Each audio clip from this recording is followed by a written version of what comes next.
falando também sobre edificação do lar, né? Sobre cultivar, né, essa mentalidade de generosidade. E antes de tudo, eu gostaria de ler um texto com vocês, de Salmos, Salmo 68.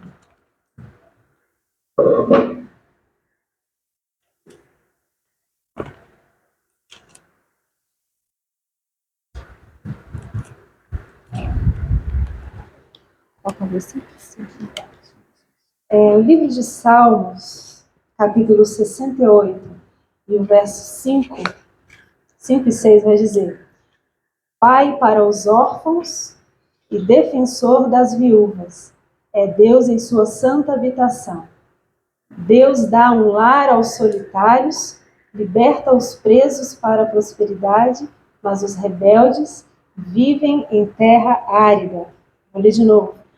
Pai para os órfãos, defensor das viúvas, é Deus em sua santa habitação. Deus dá um lar ao solitário, ou faz o solitário habitar em família, né? Liberta os presos para a prosperidade, mas os rebeldes vivem em terra árida, em terra estéril.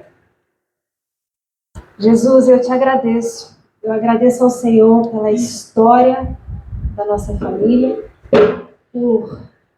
por cada momento difícil que passamos até aqui. E hoje nós estamos aqui para glorificá-lo através da nossa vida, através das grandes bênçãos que o Senhor tem feito, né? Da força que o Senhor tem dado a cada um de nós para vencer os desafios. Então nós nos alegramos como família por estar na sua casa, porque o Senhor nos deu um lugar de habitação, o Senhor, Pai, nos colocou num lugar de honra, o Senhor, Pai, nos amou acima de tudo, o Senhor se importou conosco. Então, Pai, nós queremos te honrar como família nessa manhã. Eu abençoo os meus irmãos, Pai, que o coração deles estejam receptivos ao Senhor, o Senhor venha falar ao seu coração, em nome de Jesus, Pai. Muito obrigada, Senhor. Nós não temos palavras para agradecer ao Senhor tantas coisas que o Senhor fez. São muitas bênçãos, são dádivas do alto que o Senhor tem derramado sobre a sua casa, sobre as famílias dessa igreja, Pai. E hoje nós queremos honrar o Senhor com um pouquinho só do que o Senhor tem feito. Em nome de Jesus. Amém e amém. Gente, então, como eu falei, eu não sou muito boa com as palavras, né? Mas eu queria trazer um pouquinho sobre, nesse contexto de família, a minha experiência, né?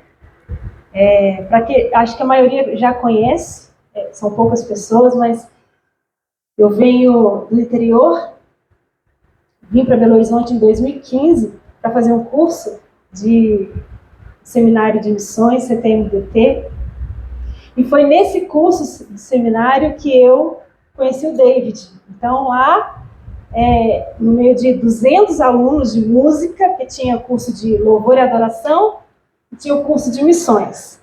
Eu cantava, eu amo música, mas quando eu fui escolher o curso, eu não escolhi a música, eu escolhi missões. Eu nem sabia por quê. Porque se música eu tinha um pouco de conhecimento, não fiz girar missões, que eu não tinha entendimento de nada. Mas eu optei pelo curso. Talvez a motivação do meu coração talvez eu não seja tão boa o suficiente para ir para o louvor e adoração. Eu vou para missões que não tem erro. Eles vão precisar de um braço lá de qualquer forma. Enfim, mas o Senhor me aprovou, me chamou. Eu comecei a fazer o curso de missões. De 200, 20 alunos eram de missões, e para esses 20 alunos, de 10 professores, um deles era o David, que é o pastor dessa igreja, né? E quando eu o conheci, algo que me chamou muita atenção no David foi que as aulas do David, que era aula de compaixão, né, capelania na época, as aulas do David era 50 minutos de aula. Ele dava 45 minutos de devocional, ele abria o texto e começava a falar da Bíblia, um devocional, vamos orar, e depois tinha 5 minutos que ele tinha que falar sobre a aula. E eu falava, cara diferente, né? Será que ele é tudo isso mesmo que ele tá falando? Aí um dia, eu fui acompanhando, ele me chamou muita atenção. Um dia, Eu estava lá embaixo e no pátio, ele pôs a mão no meu ombro assim e falou assim, vamos lá conhecer a nossa igreja? Aí eu falei, eu estava pensando assim agora, você estava falando, né, sobre orfandade, capelania e tal, achei diferente. A sua igreja deve ser surreal, porque as coisas que você fala lá deve ser um Nárnia, um negócio, tem café da manhã, tem adoção de filhos, tem muita coisa legal, coisa que eu não tenho presenciado. Ele falou, ó, vem ver. O David, vem ver. Eu falei, então tá. Aí eu me lembro que no seminário eu chamei a galera, a gente entrou numa van, 15 alunos. Entramos numa van e viemos, primeiro culto da Pão da Vida. Para quem faz seminário, você chega numa igreja.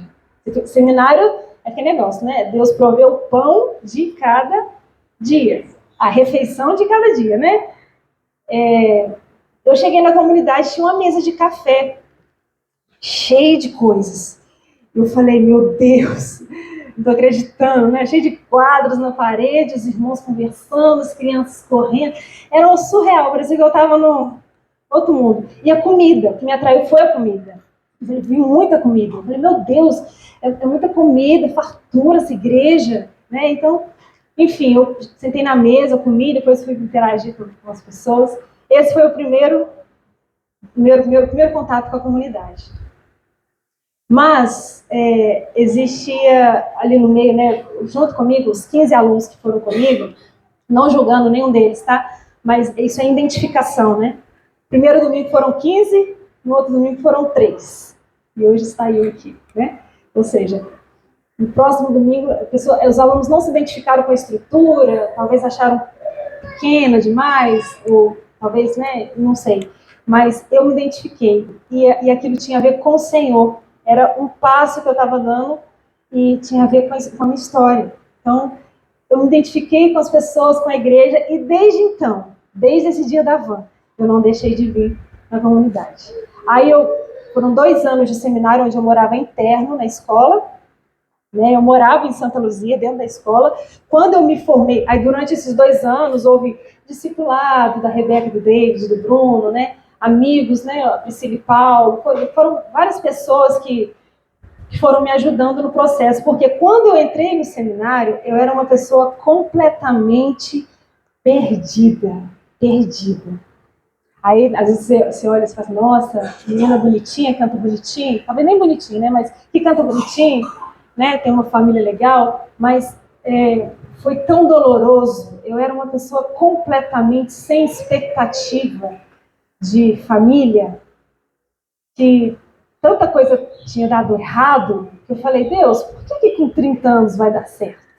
Né? Se eu fui para o CTM, que é um lugar que tem levitas, adoradores, pregadores, se eu não achar ninguém aqui dentro, eu não vou achar ninguém no mundo, porque é aqui que o Senhor concentrou os melhores, né, os aptos, né? Mas não, ali o Senhor tinha concentrado aqueles que mais precisavam do Senhor e eu estava no meio. E foi um processo muito assim de me desprender, de largar, né, a idolatria. A idolatria que eu falo, irmãos, é que mesmo no contexto religioso de igreja, mesmo eu crescendo no ambiente cantando aqui na frente, porque eu cantava numa igreja no interior, mesmo eu cantando, eu não tinha uma voz. Era diferente. Né? Eu executava aquilo que me propunham fazer, mas eu não tinha um momento de sentar e falar com o meu pastor as minhas dificuldades, os meus pecados, enfim, eu precisava estar ali no domingo, né? E eu acho que essa é a realidade de muita gente hoje. Então eu nunca tive um discipulado de alguém pôr na mesa e falar assim, ei, e aí? Quem que você é de verdade? Não é possível que você é essa menininha que canta, toda colorida, que veste bonitinho, não é isso. Né? E o David foi essa pessoa. Então, quando eu saí do seminário, no seminário ele já me discipulava, porque eu vinha todos os domingos, de lá eu vinha para a reunião. Mas ele marcou tanto café comigo, com a Rebeca, tanto café, e cada café que ele marcava comigo, eu falava das minhas coisas boas. Tipo, David, eu sou uma menina que canta, eu sou uma menina que toca, eu sou uma menina que tem dom, que tem talento, eu sou uma menina Deus escolheu para estar aqui no CTM e tal. Aí um dia Deus virou para mim e falou assim, E que dia que você vai falar pra gente o monstro que existe dentro de você? Existe. Existe algo dentro de você que você ainda não compartilhou. No meio disso tudo, eu comecei a abrir o meu coração para ele. Não teve jeito.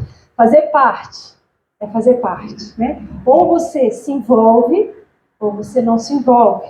Várias pessoas já passaram pelo nosso meio aqui na comunidade, vêm, vão, e a minha impressão é, quanto mais você se aproxima, isso é bom para alguns, mas isso é extremamente confrontante, né, para algumas pessoas, porque é algo que eu tenho interesse em saber se o outro está bem, eu tenho interesse em saber qual é a dificuldade do outro, mas tem gente que não tem interesse em falar. Bom, eu joguei tudo na mesa, eu falei, David, eu vivo isso na minha vida, na minha área sentimental, eu tenho problema na área relacional, eu tenho problemas na área espiritual, eu sou uma pessoa completamente abusada religiosamente, eu sempre fiz para Deus sem Deus, eu não tinha Deus no que eu fazia, eu cantava sobre Ele, mas eu não tinha Ele, porque eu reproduzia, e enfim, e as pessoas ali me ouvindo, cantando e caminhando junto comigo, e ninguém nunca parou e falou assim, ei, peraí, e aí? Que cara é aquele que você tá andando? Quem que é aquele rapaz lá que você tá? Porque antes de vir um ótimo, né? Tinha uns. Antes do certo, né? Aparecem uns negócios diferentes. Aí eu falei, gente, ninguém, não tinha essa conexão com os líderes, né? Era difícil. E tudo bem, eu não estou cobrando isso deles, né? Mas o Senhor, em algum momento, ouviu minha oração. Eu acho que em algum momento lá atrás eu falei, Deus, eu desejo viver para o Senhor uma vida real, de dentro para fora. Eu quero ter uma vida real. Eu quero. Talvez eu não tenha 7 canções no domingo, mas eu tenha uma. Né? Enfim. Isso foi um processo assim, gigante. Mas eu não vou falar de toda a minha trajetória, senão vai ocupar muito tempo. E eu era uma pessoa completamente desesperançosa. Os cafés com David foram me ajudando a curar, né? E no meio desse processo, eu lembro que eu contei na reunião de oração, que lá tem um texto na Bíblia que fala sobre, primeiro você confessa, aí depois pecou de novo, você chama o presbítero e confessa junto com alguns irmãos, né? E o presbítero. Pecou de novo, você conta para a igreja, ou seja, você expõe a sua dificuldade e você é convidado a se retirar em alguns momentos. Por quê? Porque você teve chances, oportunidades ali de caminhar. Ah, Lídia, mas igreja é acolhedora. O Senhor acolhe, mas na minha mente, eu não poderia continuar da mesma forma. A cada momento que eu era exortada, isso precisava produzir em mim um fruto diferente, algo diferente. Então, a igreja foi acolhedora. Essa igreja foi acolhedora. A liderança me acolheu, mas mesmo assim eu falhei uma vez. Eu falhei 2 vezes. Aí chamou os presbíteros, eu confessei com os presbíteros. Eu falei, não estou acreditando que eu estou me submetendo a isso, gente. Eu vou ter que contar de novo os meus pecados, né? Depois de um bom tempo, vou ter que sentar de frente para a Lídia, para o Bruno, mais para alguns irmãos para contar. E o David foi bem claro comigo. O David falava, eu vou falar o nome dele, porque todo mundo sabe que ele é um pastor, não entendi. Então, ele falava comigo, olha, se você quiser ajuda, a gente está aqui para te ajudar. Você pode até chegar na porta do inferno, lá na porta. Se você entrar, eu não consigo te ajudar. Mas até lá, a gente consegue estender a mão e te ajudar. Então, faça uma decisão. Né? Aí, às vezes você pode perguntar, né? Tipo, o que essa menina faz de errar, gente? É obstinação. O nosso coração é mau. Os desejos são ruins. Enquanto eu não me aprofundei no Senhor, eu fiquei 1 ano e meio dentro de um quarto, comendo, bebendo e vestindo, dependendo somente do Senhor. Ele não transformou minha vida. Foi incrível. Eu precisei depender. Eu não trabalhava, pessoas vieram me dar o que comer, o que vestir, onde morar. As portas foram se abrindo, dinheiro caiu na minha conta para a necessidade momentânea. Enfim, Nada me faltou. Mas eu entrava assim, gente, eu estou naquela igreja já há um tempo, me dedicando ao Senhor, e será que eu vou ficar sozinha? Porque já, né, com 30 anos, aqueles que têm mais de 30, gente, fiquem tranquilos. Porque o Senhor faz, assim, grandes coisas em pouco tempo, né? Vocês vão ver. Então, eu estava com 30 anos, eu falei, Deus, eu não vou ter uma família, eu vou ficar morando aqui, com o Senhor pagando minhas contas, o Senhor provendo diariamente, enfim, uns questionamentos que eu tinha na época. Mas, nesse processo de depender do Senhor, foi onde eu consegui me desenvolver em tantas áreas, né? Não só a dependência, mas a humildade, entender que o Senhor ele não me chamou para ser perfeita, mas Ele me chamou para ser a Lídia que Ele criou para ser. Aquela Lídia que, antes do instrumento, antes da música, tem um coração que se rende ao Senhor, que queima pelo Senhor. Não é só o exterior, né?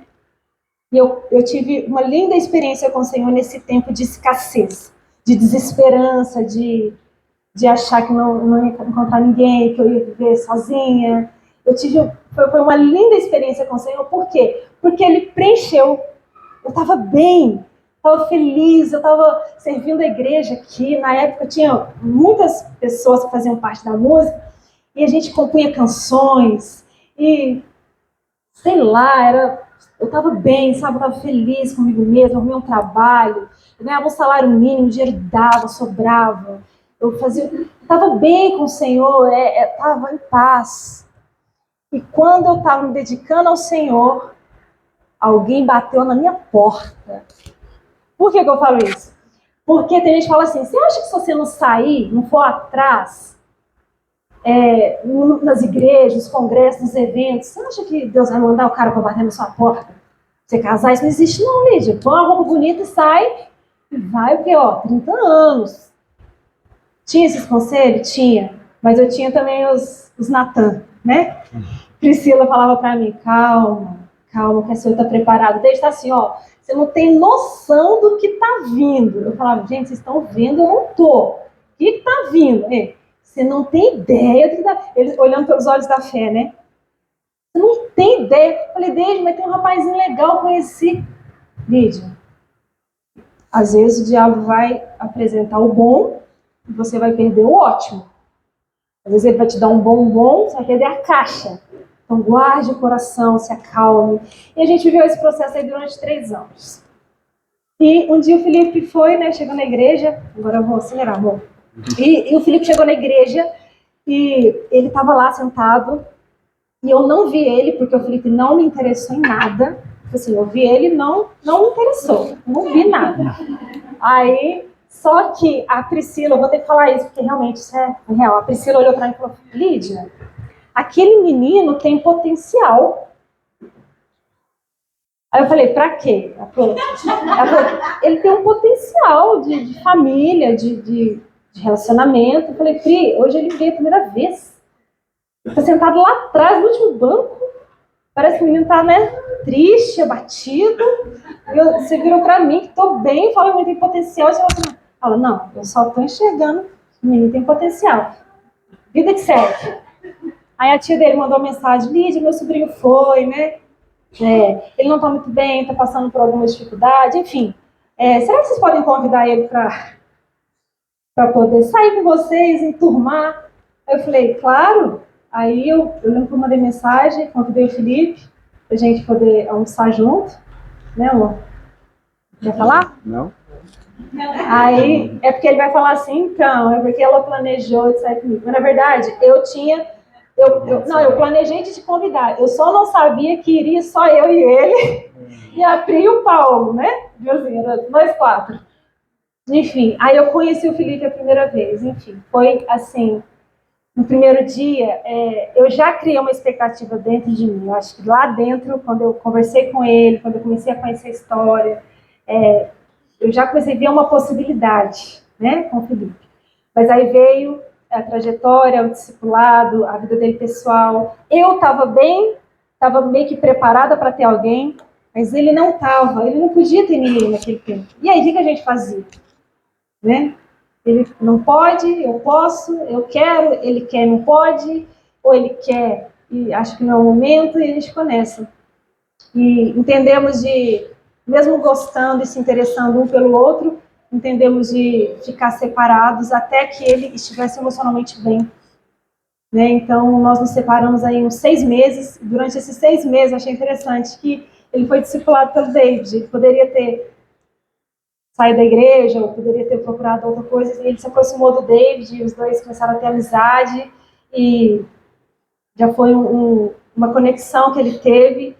E uma vez o David virou... E eu, mesmo esse tempo afastado, eu tinha uma expectativa, só que dentro de mim eu falava, Deus, eu não vou ficar esperando ele, né? Porque se aparecer outra coisa, outra pessoa, né, não vou fechar o meu coração. Né? Então, se ele vier, eu estiver disponível, tudo bem. Agora, então ficava nessa. E um dia o David me ligou. O David me ligou e falou assim, Lídia, se o Felipe te convidar para jantar, você pode aceitar. Aí eu falei, eu não vou aceitar não, David. Por que você está mandando eu aceitar? Por quê? Eu vou aceitar por que motivo? O menino ficou 6 meses longe de mim, né? Não queria na época. Agora eu vou ter que sair cogitando. Se ele te convidar, aceite. Aí eu falei, tá bom. Aí eu lembro que ele me chamou para jantar. E no dia que a gente foi jantar, ele virou para mim e falou assim, eu quero me relacionar, eu quero namorar, eu quero noivar, eu quero que você seja minha esposa. Ele foi falando tudo no jantar. Tudo. Tipo, se há 6 meses atrás ele não conseguiu me mostrar, me dar nenhum tipo de segurança, ele afirmou tudo naquele momento. Olha, você é a mulher que eu escolhi, você é a mulher que eu quero construir minha família, eu quero me casar, isso, me deu um anel, eu não lembro, alguma coisa, um chaveiro, ele me deu. E naquele dia, ele me deu um chaveiro, gente. Um chaveiro, é mesmo, um chaveiro. Tinha até uma coisa, tinha um negócio escrito no chaveiro, que eu não vou lembrar, né? Chaveiro vem com anelzinho em cima, né, Diego? O anel do chaveiro, aproveitou depois. Mas aí ele me deu o chaveiro, e assim, para mim aquilo teve muito significado, porque com todas as minhas ausências que eu tive de família, de orfandade, né? Eu não tive mãe e pai dentro da minha casa. Então, quando ele chegou, primeiro veio o Senhor, se apresentou como pai, né? E isso preenche o coração, isso nos dá uma alegria imensa. Eu estava me sentindo de fato completa. Depois ele veio e ele ressignificou. Tipo, meu Deus, Lídia, eu não quero só sair com você hoje, eu quero ser um marido, eu quero... Ele falou muita coisa que de fato me assustou e eu, enfim, aceitei. Entrei no barco. E foi, desde então, a minha vida, gente, nunca mais foi a mesma. Porque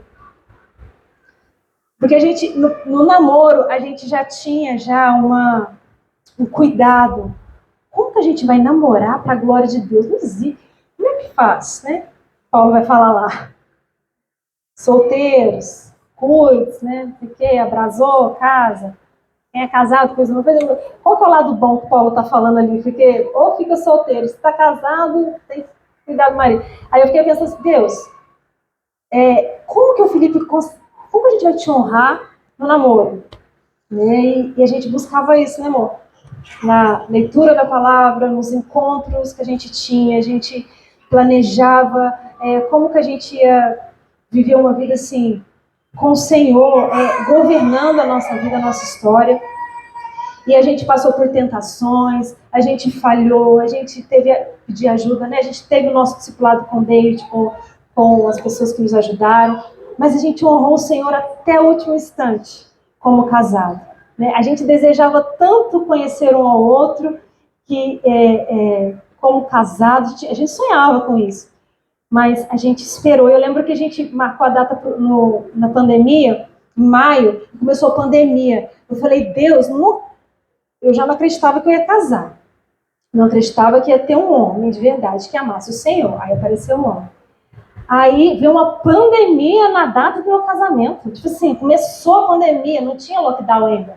Tinha começado. E eu falei, pronto, não é para eu casar mesmo, né? Acho que a gente não vai casar, não vai ter como. E eu recebi uma ligação de uma irmã daqui da igreja, aqui o pessoal, assim, era muito sensível. Então, às vezes eu estava lá no banheiro, no vasilha, mandava uma mensagem. Eu falava, Lídia, você tá aí? Tem uma palavra para você. Era muitos dias na época. E uma irmã da igreja me ligou e falou assim, Lídia, eu queria te falar o seguinte, seu casamento está com data marcada. Você tem aí 200 convidados para receber. E isso não vai acontecer. Eu falei, que isso, Ana? Isso é só essa semana. A pandemia é só essa semana. Isso é um surto, vai passar. Ela, Lídia, isso não vai passar. Eu falei, meu Deus, você está prevendo, né? Ela falou, Lídia, não vai passar. Isso vai piorar. E eu queria te encorajar a não casar com 200 pessoas. A casar só você, Felipe e sua família. Não deixe de casar por causa das circunstâncias. Não deixe de sonhar com esse momento por causa das circunstâncias, porque vai piorar, vai demorar, não vai ser fácil. E a gente já tinha fechado o salão, fechado o convidado, fechado tudo, buffet, aquela coisa. Fomos lá e cancelamos. E fizemos na casa da mãe dele o casamento. Nossa, não vou falar muito. Fizemos o casamento na casa da mãe dele, no quintal da casa da mãe dele, e fomos infinitamente abençoados. A casa, a gente arrumou o quintal, colocou os varais de luz, né? Foram 30 pessoas para o nosso casamento, contando com os profissionais, e nós transmitimos ao vivo. Bom, pandemia, né? Achei que eu não ia casar. Aquela confusão, devolver o dinheiro, acabou a estrutura e tal. O David pegou Covid. No dia do casamento, o David pega Covid, não pode ministrar o casamento por causa do Covid. Aí eu falei, quem vai fazer meu casamento? Porque ele é a única pessoa que me viu no processo, né? E eu queria que fosse ele, porque ele acompanhou toda a nossa trajetória, ele sabe de onde eu vim, de onde o Felipe veio, conhece a nossa realidade. Enfim, mas aí o David foi no meu casamento com convite. Foi de máscara, né? E acabou fazendo nosso casamento. Deu tudo certo. O Timóteo ia entrar com as alianças, não pôde ir, por causa do convite. Mas o Senhor estava lá. As pessoas que acreditavam com a gente no nosso casamento, na nossa história, estavam lá. E o nosso casamento foi muito, muito, muito especial. E hoje, nós casamos em 2020. Hoje, a gente está em 2025. Em 4 anos, gente, demorou 30 anos para acontecer de repente. É isso que eu tenho que falar. Demorou 30 anos para acontecer de repente. Porque eu me casei, noivei, casei, aí passou um ano, aí veio as crianças, eu não sabia passar uma roupa, não sabia arrumar, estava no processo ainda de aprender a ser esposa, veio Judá e Davi, aí no resguardo veio João, e no meio de tudo isso, a gente só tinha um lugar para correr, somente o Senhor, só Ele. Por quê? Porque lá atrás eu sonhava com isso, eu pedia, eu orava isso, Deus, eu quero uma família. Eu quero honrar o Senhor de verdade na minha vida real. O Senhor me deu uma vida real. Uma vida que a adoração não se limita nas canções. A adoração não é só pegar o violão e tocar. A adoração era naquele momento de trocar as fraldas. E quantas fraldas a gente trocou? A gente trocou fraldas demais. Porque era muito criança, era 3 bebês, em algum momento da vida, era 3 bebês, trocando fralda. E eu falava para ele, amor, a minha vida acabou. Em alguns momentos. Agora minha vida é só criança, só menino. O que eu vou fazer da vida? Ele tá assim, honre o Senhor na fralda. É uma madeira que você prepara. Não vai ser fácil, né? Honre o Senhor, porque isso é um presente, a gente orou por isso. Enfim, a gente teve lutas, desafios, teve escassez, falta de esperança. Mas, cara, como foi bom pedir para o Senhor ser o nosso governador, aquele que rege a nossa vida, a nossa história. Porque até hoje, eu não acredito que em 4 anos a minha vida mudou completamente. Completamente. Tanto na vida, contribuindo no ministério de Cristo, na música, na vocação, né?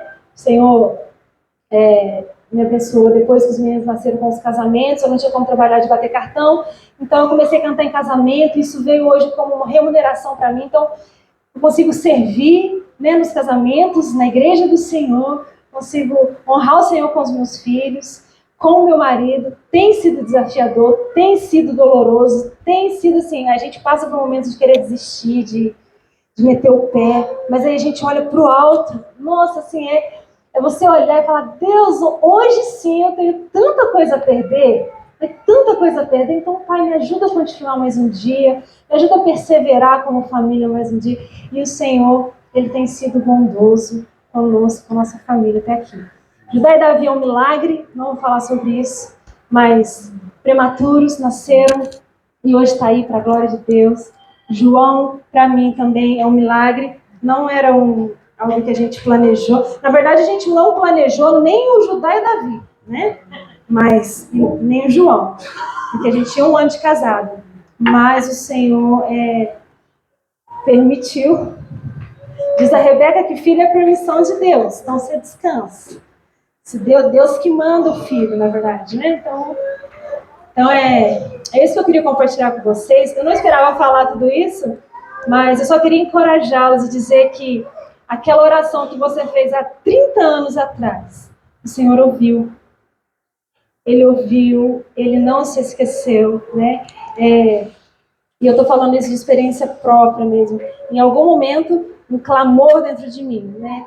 Deus, eu quero ter uma vida de verdade. Eu não quero ser um fantoche religioso de reproduzir ou de fazer sem o Senhor. Não quero. Eu quero poder dar frutos. Eu quero que a nossa vida, a nossa família seja, Pai, como é que chama? Algo que possa iluminar, que as pessoas possam olhar e se inspirar. Eu orava por essas coisas e Deus ouviu. Passou muito tempo, mas chegou, né? Então, era isso que eu queria falar, contribuir. E o Senhor fale e continue falando aí no seu coração. Que o Felipe agora ele vai pregar. Mas é isso, irmãos. Desculpa, tá não.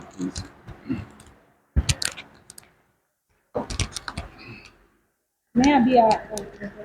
Vai ficar aqui não, ó. Vai ficar aqui não.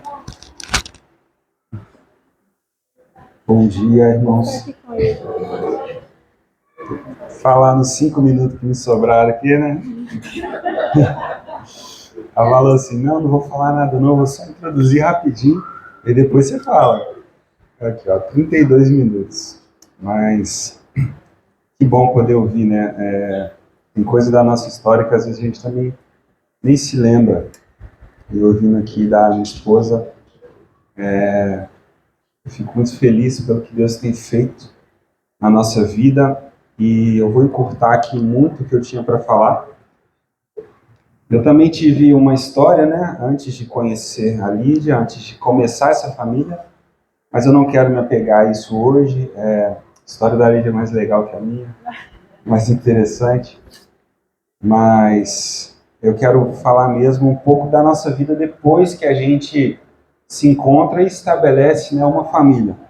Mas uma coisa que me marcou a respeito do antes, né, do antes de a gente começar essa família é o quanto se submeter vale a pena. Se submeter a um processo, se submeter a uma autoridade, se submeter a uma liderança e se submeter, sobretudo, ao Senhor. A palavra diz que o Senhor, Ele corrige ao filho que Ele ama, né? E ao filho que Ele quer bem. E na hora da correção, muitas vezes a correção ela não parece proveitosa. Ninguém gosta de ser chamado a atenção. Meus filhos, todo dia eu tenho que chamar a atenção deles, eles sempre é a mesma luta, né? Eles não querem, eles não gostam. Mas um dia eles vão entender que toda a correção é uma forma de amor. E se eu não os corrigisse, eles não seriam filhos, eles seriam bastardos, né? Então, quando eu me encontro também com a comunidade, com o David, com a igreja, com o Bruno, foi um tempo de correção e de submissão, que em muito pouco tempo me deu capacidade de entrar para uma família com o mínimo que a gente precisava ter de maturidade. Porque família, e aí eu quero começar a falar sobre isso, família, gente, é totalmente diferente do que você acha que é até você ter uma. Por quê? Vocês lembram que antes... Vocês lembram que antes tinha aquele negócio assim, família de margarina, você via a propaganda, tá todo mundo sentado na mesa assim, a esposa chega de avental com um bolo pronto, os filhos estão sentadinhos, né? O marido está lá lendo o jornal, fazendo algo bem culto. E família não tem nada a ver com isso, gente. Isso não existe. E hoje, né, esse termo família de margarina eu trocaria por família de Instagram. Quando a gente assiste a vida dos outros pelo Instagram, poxa, como é que esse cara faz isso todo dia? Ele está às 6 da manhã na academia e os filhos dele são educados e ele não tem muita conta em aberto e ele faz atividade, a esposa dele está feliz. Uau! Tudo que eu quero enquanto adolescente ou enquanto jovem é ter uma família. Minha vida vai passar a ser a vida perfeita do Instagram. E aí você casa e descobre que existe essa família de Instagram e existe a família real, né? A vida real, como funciona? A vida real a gente tem doenças. A vida real, uma pandemia acontece quando você vai casar. O dinheiro que você pagou para a empresa não é devolvido. Ou seja, você gastou as suas economias para fazer uma festa que não vai acontecer. Agora você precisa pagar outra festa sem esse dinheiro. Na vida real, seu pastor pega Covid antes de fazer o casamento. Na vida real, você perde familiares importantes. Na vida real acontece tudo isso. Só que eu não quero focar aqui nem nessa família do Instagram, essa família perfeita, e nem só nessa família real, que é só problema, só boleto, só conta, né? Só Unimed, fralda, menino, médico. Vocês já viram um meme do Instagram que tem um cara assim, concentrado, aí ele põe a aliança no dedo, aí ele tem tipo um presságio do que vai ser a vida dele, ele vê umas sirenes, a conta no negativo, a esposa gritando, aí ele tira a aliança. Nossa, é isso que é a família? Também não é isso, gente. Existe uma família entre a família do Instagram e entre essa família só dos problemas. E é o que eu gosto de chamar de ser uma família plena. Ser uma família plena. Por quê? Porque quando Deus pensa a família, Ele tem um plano para que isso aconteça da forma como Ele quer que aconteça. E essa forma como Deus quer é o que eu chamo de família plena. Mesmo em meio a todas as dificuldades, a todos os desafios emocionais, espirituais, e também essa vida perfeita, existe uma forma de você viver uma família de verdade, com muitos desafios, mas com alegria no coração, com paz do Senhor para enfrentar todos os problemas. Existe uma forma de você não ter uma vida de extrema abundância, onde tudo é à vontade, mas também não viver em extrema escassez. Existe um plano para a família que Deus ele preparou para nós. E a gente tem tentado viver isso. E uma prova de que a família perfeita ela não existe é que nós estávamos um dia numa situação aparentemente confortável, André, quando a gente descobriu que teria filhos gêmeos, a Lídia chorou e eu sorri. Eu falei, uau, que bênção, né? Engraçado, no nosso casamento foi pregado sobre Isaac e Rebeca, que tiveram gêmeos. Aí eu falei, não, Deus já estava avisando lá atrás, ele vindo hoje. E aí eu fiquei muito feliz, porque, gente, gêmeos é menos de 2% da população mundial, então eu me senti agraciado. Eu não estava preocupado com conta, eu não estava preocupado com nada, eu ia ter gêmeos. E aí um dia a gente está nessa vida plena, parecendo a vida no Instagram, só que a gente assistindo The Voice de noite, a Lídia falou, ué, amor, tá parecendo que eu tô fazendo xixi sem querer fazer. Eu falei, ué, como assim?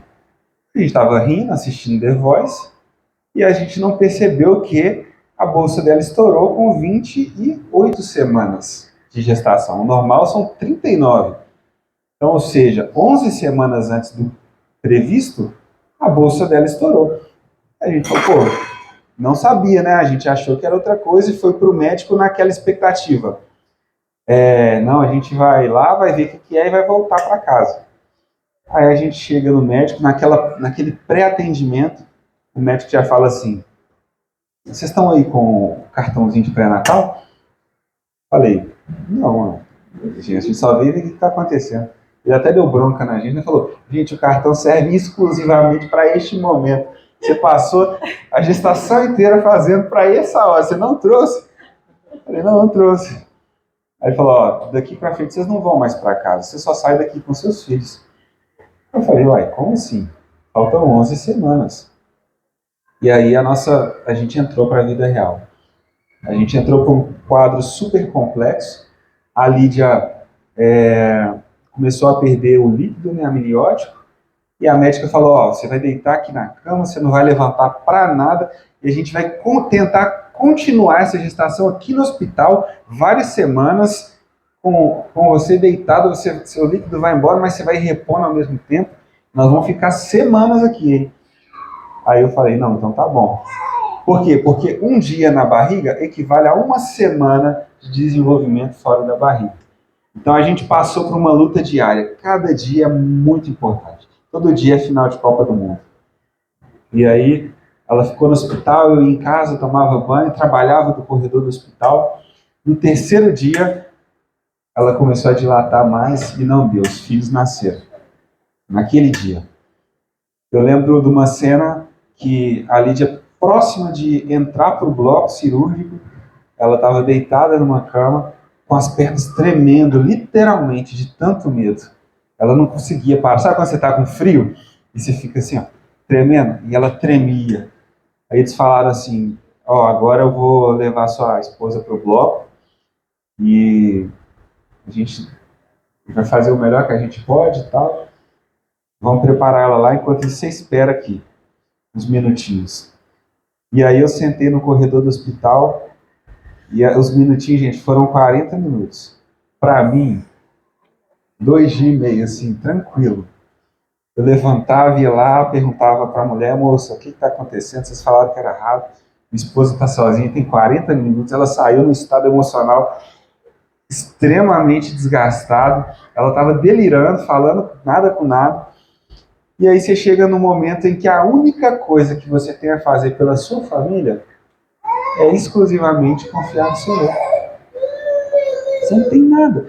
Eu não posso entrar lá, eu não posso ver ela, ela não pode falar comigo, ela está sem celular. Qual que é a única coisa que você pode fazer agora? Confiar no Senhor. Pegar toda essa sua experiência de cristão, né, que a gente está vindo na igreja, isso agora tem que valer de alguma coisa.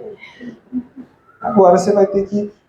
E aí eu lembro que eu fiquei esperando, e aí eu peguei o celular, e sabe aqueles aplicativos que te mandam um versículo todo dia? Gente, eu não acredito naquilo. Por quê?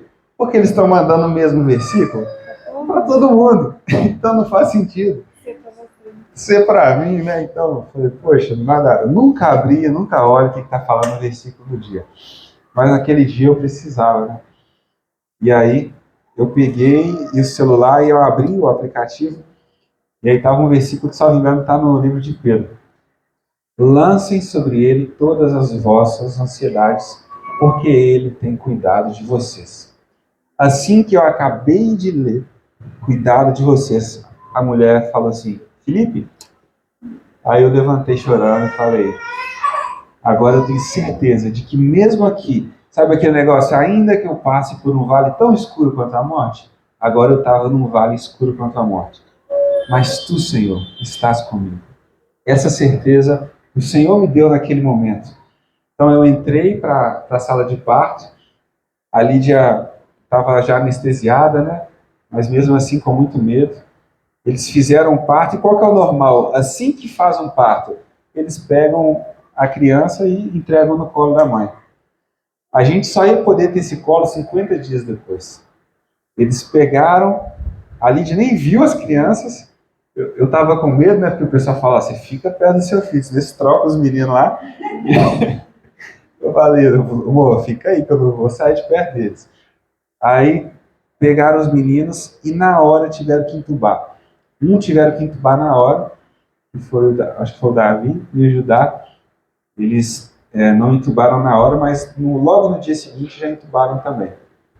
E ali a gente começou uma jornada de 40 dias de vale, de desespero assim mesmo, deserto. Desespero não, porque a gente tinha paz mesmo ali, mas de momentos difíceis. E aí é o que a Mara falou, sobre a importância de você ter fundamento, de você ter uma casa construída sobre algo que realmente te dê segurança. Por quê? Porque o dia ruim vai chegar, e para mim chegou quando eu estava vendo The Voice. Então a gente foi, ali de lá embaixo, eu subi, eu ainda tinha uma preocupação, gente, se trocar o Judá com o Davi, eu nunca mais vou saber quem é quem. Então eu ficava assim, gente, quem que é o Judá, quem que é o Davi? Colocaram um menino de um lado, outro menino do outro, e aí a gente começou aquela luta. Como era pandemia, a gente não podia dormir no hospital, André. A gente deixava os nossos meninos super frágeis, super vulneráveis no hospital, e ia para casa dormir. Como é que você dorme? E aí? E o medo de o telefone tocar de noite? Por quê? Porque a gente viu lá muitos meninos que não sobreviveram. A gente viu mães do nosso lado com o menino no colo. Ela acabou de pôr o menino de novo na incubadora e o menino foi embora. Morreu. E as nossas emoções, vendo as crianças do lado morrendo. Eu autônomo, tinha que trabalhar mesmo assim, trabalhando no corredor do hospital. A Lídia nem teve tempo de ter, né, o resguardo que a gente chama, por quê? Porque com 3 dias ela teve alta, mas as crianças não, então ela tinha que ir para casa e voltar para o hospital todo dia. E aí a gente foi dia a dia, vendo o cuidado do Senhor. Teve um dia que a gente chegou, eles tinham trocado os meninos de lugar e não avisaram, gente. Eu cheguei e não vi meu filho lá. Eu falei, não é possível. Muitas emoções. Aí eu já tava assim para chorar, eu, não, seu filho tá ali, ó, pus um do lado do outro para vocês ficarem mais perto. Eu falei, moça, como é que você não fala antes? É meu filho. E aí, dia a dia, os irmãos da igreja nos suportando, a igreja fez uma oferta para nós, os irmãos indo lá, orando por nós, e a gente foi vencendo dia a dia. Aí chegava o dia de fazer o exame do coração. Gente, hoje a gente vai fazer o exame para ver se eles não vão ter nenhuma sequela no coração.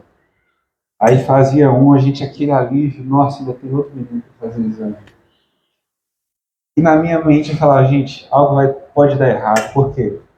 Porque não é justo. O pessoal aqui, muitos meninos morrendo, a gente tem 2, não é possível que a gente vai sair com os 2 bem. Eu não achava, sabe? Eu não achava que era justo eu poder sair com meus 2 filhos bem. E eu pensava, gente, qualquer momento, alguma notícia ruim, e eu precisava ser forte, porque a mulher ela é mais sentimental, emocional do que o homem. E a gente foi vencendo dia após dia. E quando chegou finalmente o dia de ir para o quarto, irmãos, eu não sei descrever a alegria que a gente teve. Irmãos, a gente chegar em casa e ter os 2 meninos dormindo no berço, assim, foi de uma alegria, assim, de um cuidado de Deus tão grande, mas tão grande. Mas, Felipe, e se tivesse acontecido pior com... Irmãos, eu sei que ia ser muito mais difícil. Mas eu acho que eu estaria aqui testemunhando da mesma forma. Porque a bondade do Senhor ali conosco, sabe aquele negócio de você ver todo mundo ali desesperando e você, mesmo em meio ao caos, ter esperança, conseguir continuar a viver, trabalhar, ser forte. E eu acho que a gente passou um bom tempo depois se recuperando, porque foi uma agressão de alguma forma emocional, né? Você quer falar sobre isso? Só falar, tem gestantes aqui, né? Ouvindo essa história, mas é porque, assim, eu só queria falar exatamente sobre isso. Né? Foi muito doloroso a maneira como aconteceu com a gente, com a nossa família específica, antecipar o parto. Mas, gente, quando ele falou que eu estava me debatendo de medo, era porque eu não sabia o que pedir para Deus. Eu pedia, Deus, quero que nasça, para eu não sentir dor. Eu não quero que nasça porque não está na hora. Então, o que eu pedi para Deus? Deus, tira, fica. Eu não sabia o que falar. Eu falava, Deus, pelo amor, me tira dessa situação. Eu orava. Então, eu estava tomada por um medo, por amar, por querer que as crianças, né, estivessem bem. Eu também queria estar bem, porque eu estava medicada, enfim. Mas, igual o Felipe falou, a gestação foi uma dádiva do Senhor. Eu não tive dificuldade na minha gestação. Nasceram, foram para o hospital, tiveram atendimento. E assim, amor, não teve nenhuma intercorrência se eu tiver. Nenhuma. Sabe o que é nenhum? A gente dormia segurando assim, o celular. Porque assim, acordava de manhã, não tinha ligação. Glória a Deus, não tem ligação. Não tem... Ou seja, todos os dias os meninos mamavam um pouquinho, desenvolviam um pouquinho, cresciam um pouquinho. Foram 47 dias de internação, com Deus cuidando deles. E assim, isso é um milagre demais. Porque, tipo, não teve nada, sabe aquele negócio? Não, teve um negocinho assim, lá naquele exame que não teve. Teve o exame do coração perfeito, exame do cabecinho perfeito, mas nasceu prematuro, nasceu perfeito, está desenvolvendo. Ah, mas se o menino, não, o menino está perfeito, tá chorando, está respirando. Ah, mas deu apneia, é normal. Então, assim, Deus, ele nos foi um presente, né, amor? Porque a gente passou por isso, a gente saiu de lá bem fortalecido com essa experiência, mas Deus nos abençoe em cada processo, assim. Eu acho que é o Salmo 23. Ainda que o anjo pelo vale, né? O Senhor estava lá conosco. E foi uma experiência linda, amor, de gravidez. Tá, Brisa? Gente, mas por que que eu disse isso? Para testemunhar como o Senhor ele está com o que ele tem propósito. Verdade. Como o Senhor em tudo isso nos conduziu. E tem 3 coisas para a gente falar muito rápido que durante toda essa trajetória de família tem nos sustentado. Porque muitas coisas vão acontecer, já aconteceram, coisas excepcionais, coisas que não são muito boas. Mas o que tem feito de nós uma família que tenta viver uma vida que de fato seja uma vida plena? E quando eu chamo de vida plena, não é dizendo que a gente tem qualquer tipo de perfeição, somos cheios de problemas, cheios de dificuldades, cheios de coisas que a gente precisa melhorar, de coisas que a gente precisa de ser discipulado. Mas o que a gente tem feito para tentar viver uma vida de verdade diante do Senhor como família? A primeira coisa, cultivar no nosso lar um altar. Fazer da nossa família um altar ao Senhor. Irmãos, isso é um desafio. Por quê? Porque a vida hoje ela é extremamente corrida, complexa. E a gente custa ter tempo para fazer as coisas que a gente precisa fazer. E no meio de tudo que o Bruno falou, tem um aparelho que ele quer a sua atenção em 24 horas. Como manter no ambiente de família hoje, com 3 filhos, a Yasmin, que a gente é padrinha, trabalho, igreja, um altar ao Senhor? Por que isso é muito importante? Porque eu sempre ouvi e eu acredito. Se você deixar que o seu altar desmorone, é questão de tempo até a sua família desmoronar. Por quê? Porque o fundamento da família é o Senhor, a palavra do Senhor e o relacionamento com o Senhor.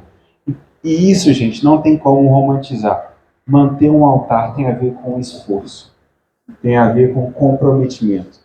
Quantas e quantas vezes eu vi a Lídia acordar 5h30, 6 horas da manhã com os meninos, levar o dia inteiro com eles, amamentando, chorando, não sei o que, troca fralda. Agora os meninos dormiram meia hora, o que você vai fazer? Vou orar, vou ler a Bíblia. Quantas vezes eu cheguei do trabalho 10, 11h30, meia-noite, encontrei ela com o violão, com a palavra do Senhor, orando, lendo, buscando. Ah, Felipe, mas vocês conseguiram, vocês têm uma dinâmica, todo dia vocês fazem no mesmo horário, vocês separaram uma hora certinho? Não, gente, não é isso. Isso na nossa realidade, parece impossível.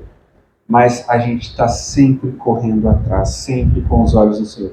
Não teve um dia da nossa família que a gente não tenha, desde que a família se estabeleceu, não teve um dia que a gente não tenha, nem que seja aquele aquela oração mais rápida, porque tem dia que precisa ser, porque você não conseguiu, mas a gente percebe que está agitado, eu já estou saindo para trabalhar. Amor, vem cá, me dá a mão, vamos orar junto, Pai Nosso.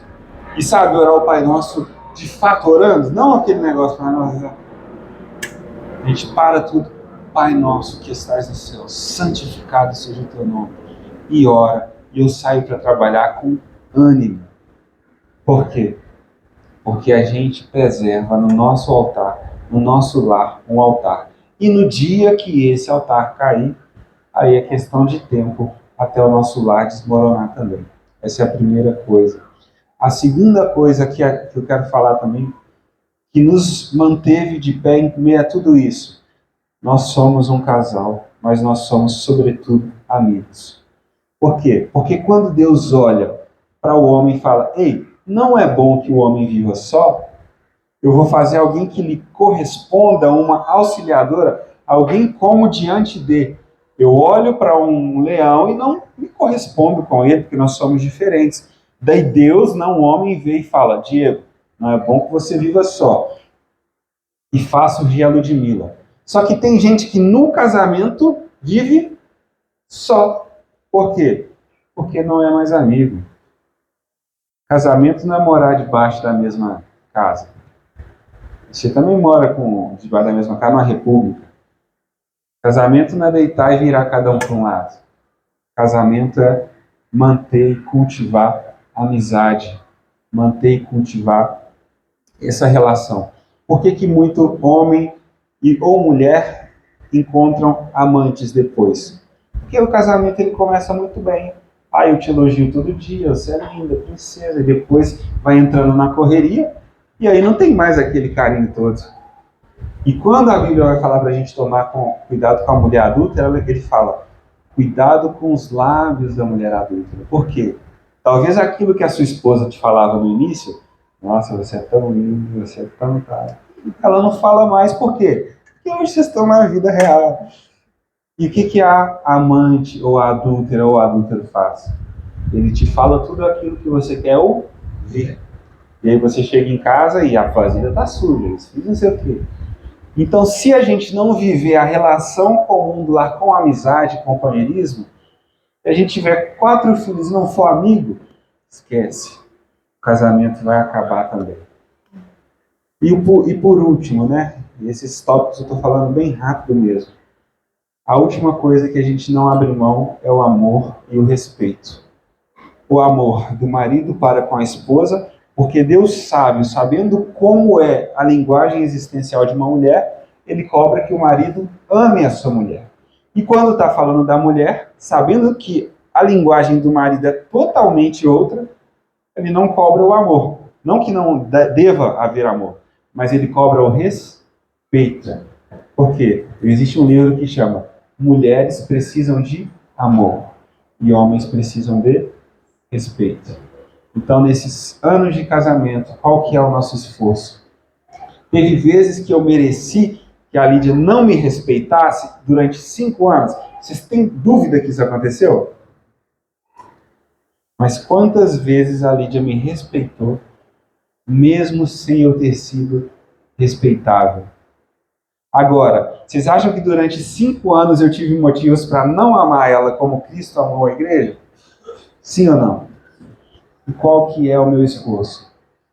Amá-la, mesmo que naquele momento ela não mereça o amor com que Cristo amou a igreja. Isso, irmãos, para mim, qual que é o maior desafio do casamento, para finalizar? Hoje a gente tem 5 anos e a gente não estoca a qualidade de casamento.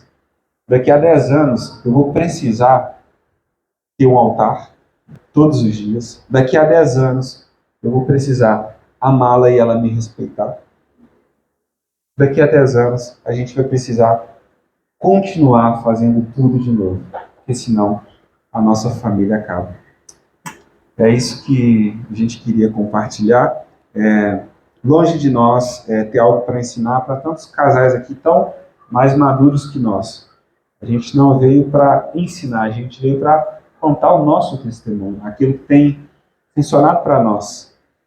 Então, é mais ou menos por aí. Queria orar, agradecendo a Deus pela minha família e abençoar as famílias da igreja também. Se você pudesse, coloque de pé. E a minha sugestão é que você use o seu tempo também para orar pela sua família. E se você ainda não tem, né, uma família, um marido, uma esposa, se você ainda é solteiro, se você já está namorando, né, tem gente aqui, seja qual for o estágio em que cada um se encontra, a gente pode apresentar a Deus o nosso futuro, os nossos dias, porque família é sonho do Senhor. E o Senhor, Ele tem compromisso com quem sonha os sonhos dele. Pai, eu quero agradecer ao Senhor pela possibilidade de testemunhar, de contar um pouco daquilo que o Senhor tem feito em nós, de contar um pouco, Pai, de como o Senhor nos tirou de uma realidade de trevas, de escuridão, e nos transportou, Pai, para viver os planos do Senhor para nós. E a Tua palavra vai dizer, e eu ministro isso na vida dos meus irmãos, eu é que sei os pensamentos que eu tenho sobre vós, diz o Senhor. Pensamentos de paz e não de mal, para vos dar um futuro e uma esperança. É isso que o Senhor pensa a nosso respeito. O Senhor deseja que vivamos família, que vivamos bem. E por isso, Pai, eu consagro ao Senhor a minha casa, a casa de cada um dos meus irmãos. E aqueles que também, Pai, ainda não têm uma família, mas estão esmerando, Pai, na esperança de tê-la. Que o Senhor, assim como fez na nossa história, nos surpreenda, Pai, com graça do Senhor e remindo o tempo, porque como a minha esposa bem disse, às vezes leva um tempo para as coisas acontecerem de repente. Obrigado, Jesus, pelos nossos filhos, nossas crianças, nós as entregamos ao Senhor e nós te agradecemos pela oportunidade de viver família. Em nome de Jesus, amém.